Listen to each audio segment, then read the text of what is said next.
Howdy, I'm Austin Geekeffer, and this is the How to Be a Monster Hunter podcast. Today we're talking about the insane and wacky world of vampires. Now these bloodsuckers have been around for centuries, and there's a lot to explain about them. That's why I have a nice little sponsor from Dave's Garlic. Great for vampire hunting, even better on bread. Enjoy the show.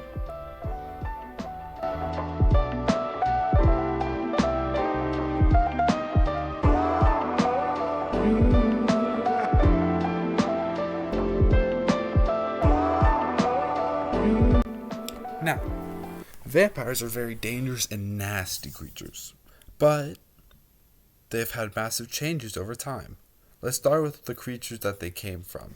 And shockingly enough, like many other famous myths, vampires came and evolved from ancient Greek myths. Freakalacus shockingly have a lot in common with vampires, but there are many differences as well. Sorry if I butchered the name, other people might know. When you think of vampires, you probably think of men in elegant suits that talk funny. Or maybe you think of unintentionally funny talking late 20-year-olds pretending to be 16-year-olds with really bad hair. But when you think of Freakalacus, think of something less than human.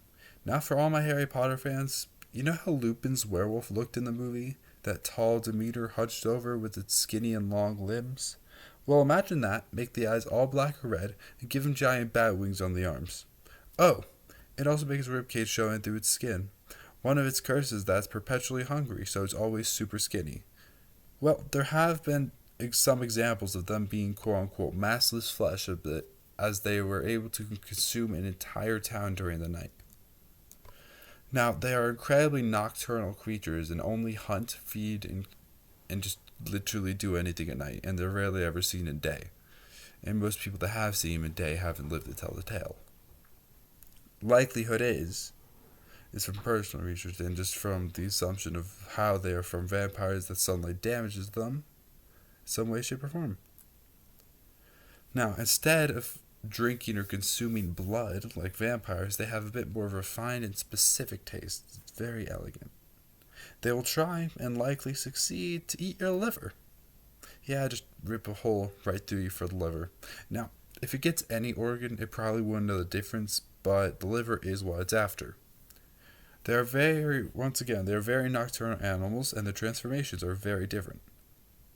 The two most likely situations that you'll turn to a Freakalacus is first, if you are killed while upholding your sacrificial lifestyle.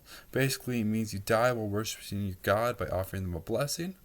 And the second, which is the most interesting one to me, is if you eat meat that has been touched or bitten by a werewolf, or the Greek interpretation of a werewolf. So Freakalacus are vampire-werewolf hybrid things, and both creatures evolved from this creature. But Freakalacus isn't what this podcast is about. This is about vampires. And to talk about vampires, I should probably tell you guys a story. Now, if you know me outside of this, you know I'm a big nerd about comics and manga. That's right. We're talking about Dio. Activate over-the-top backstory voice, or something like that. I don't know how this goes. I want you to imagine something for a second. Imagine your world is crumbling down around you. Your father has just been killed, taking a knife in the back that was meant for you. The killer, a person you once considered a friend, but a man you've always hated. Everything all falls apart. When the police arrive, they send bullets flying towards him, tearing apart his body. And as he falls to the ground, you expect it to be over. You think the man who killed your father to be dead, but it's never that simple. Before he died, the man had a strange contraption on his face, and from the looks of it, the machine is almost alive now. And suddenly, just like that, his body vanishes. The house is set ablaze and is almost fully consumed by the fire as the police officers die one by one, seeming as if their bodies have been drained, yet you do not die. You scream out with all of this agony and horror around you. You ask whatever is doing this, why it hasn't killed you. And you hear a small laugh, and something drop from the ceiling behind you. You hear it stand tall and proud. It sounds like the man just shot dozens of times by the police, By all accounts, he should be dead, yet he is there. Before you even have a chance to move, he speaks and says, "Because I wanted to save you for last." Now, after that very rough, over-the-top explanation, Hirohiko Araki's JoJo's Bizarre Adventure is one of the most important, influential manga and anime series in history. It's well known for its phenomenal character design and over-the-top action. But one thing everyone forgets is that the first major villain of the series, Dio Brando, is a vampire. Now, JoJo's lore for vampires is different than most series containing the ghoulish ghouls. But that's why I wanted to talk about it. For vampires, there's no linear path on why they are like what they are now.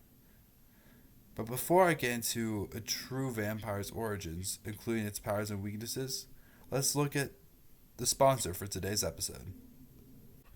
Have you ever wanted perfection, the true peak humanity has to offer? What about food perfection, the sweet, sweet taste and aroma of God's power bestowed upon a mortal meal? Well, at Dave's Garlic, you can have that and so much more. Garlic is the most important part of a meal. It goes on everything. Everything, you hear me? Pasta, garlic. Sauces, garlic. Ice cream, garlic! Garlic is the peak that humanity has to offer. Who cares about medication and sanitation? When I'm sick, I've always eaten dirt, and now look where I am! So if you truly want to feel like you've seen God's face, come down and I'll even shake your hand.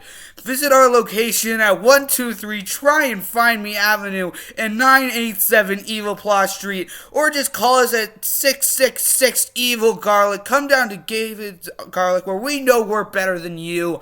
All you have to do to pay is to have 2 easy payments of an arm and leg and your firstborn child. We'll also take in-laws, so it's like we're paying you. And for just a little more, you can get Dave's Onions with, you just gotta sell your soul to us. It's really not that bad, guys. So come down to Dave's Garlic, where we're better than you, and you know it.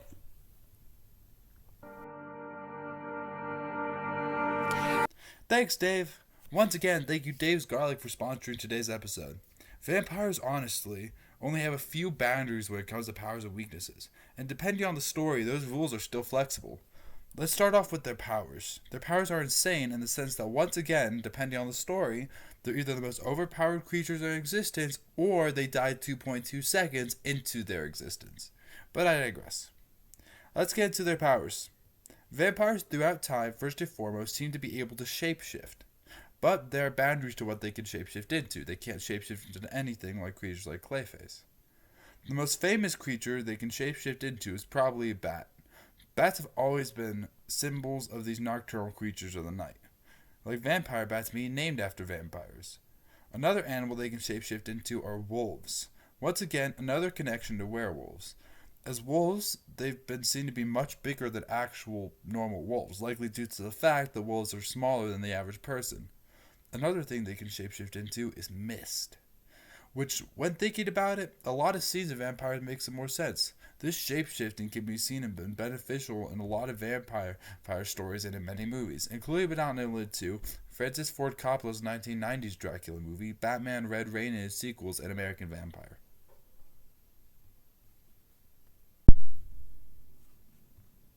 Another one of its abilities, which is debatable, is hypnosis. There are many stories that talk about how vampires' victims fall into a trance-like state when staring into the eyes of a vampire.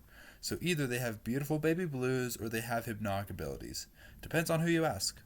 Now, this hypnosis can lead to people doing a lot of crazy stuff, including attacking other people who become the next victims, letting themselves be consumed by the vampire, and many other things that can be dangerous to the person being hypnotized and the people around them. Now, I've talked a lot of its abilities, but I never gave a full explanation of exactly what a vampire is. But hopefully you're getting the picture from all the over-the-top story I said, and how the Vericulakas turn into what they are. Vampires are the reanimated corpses of the dead. It goes sort of like this, and it makes it simple. A vampire can only live through the consumption of blood. Sometimes it's only human blood, others it's just all blood, but blood nevertheless. A vampire, if you've never seen any of the movies or anything like that, have always been seen to have 2 distinct fangs in which they can pierce the skin to consume. How vampires spread is through the vampire's consumption of the blood. If a vampire drinks your blood, you will become a vampire. Depending on the lore, it can be anyone or maybe just a person you love. But, like, that's it. That's the whole gist of it. They treat you like prey, you become the predator. Now, vampires actually look a lot better than what they are. Meanwhile, while zombies are also technically reanimated corpses, vampires still keep the same human consistency. Sometimes they've been said to have pale skin, other times they've been said to look absolutely normal and absolutely fine. And that's sort of the odd separating thing, and that's believed to be through the consumption of the blood that keeps them pure and whole. Instead of just the want to feed, they also still have their mind. They're able to have wants and needs and things that they want to do. Now, the weaknesses. Vampires have a few weaknesses, but most of them are religious. Vampires are Slavic and European, which had a strong sense of Christianity at that time. Its religious weaknesses are the cross and holy water. Sometimes they are unable to enter churches. Now, the last-ditch effort to defeat a vampire is a wood stake in sunlight. Wood stakes are sometimes, in some lore, able to, if they're struck into the heart of the vampire, then they are decapitated, they die. But sunlight has been sort of the most strong weapon. These demonic demons can't handle sunlight. There is a disease called porphyria that makes your skin burn the slightest bit of sunlight due to lack of oxygen height to the skin. And most people probably couldn't explain what that was at that time. And it's believed that vampirism was meant to be used as a way to explain that.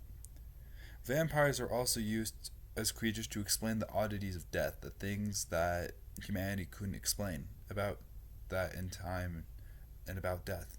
Like the fact that bodies decompose slower in winter than they do in summer, and the fact that sometimes people are scarred and their bodies don't heal, and sometimes their hair decomposes, to ask questions about death and about questions of what happens after death. Alright, and I think that that's the end of today's episode. Once again, thank you Dave's Garlic for sponsoring this video. And I hope you guys all have a wonderful rest of your day. Sit back, relax, grab a snack, and just chill out. Peace. You wanna try, baby? I know you can. I know your heart, and you will figure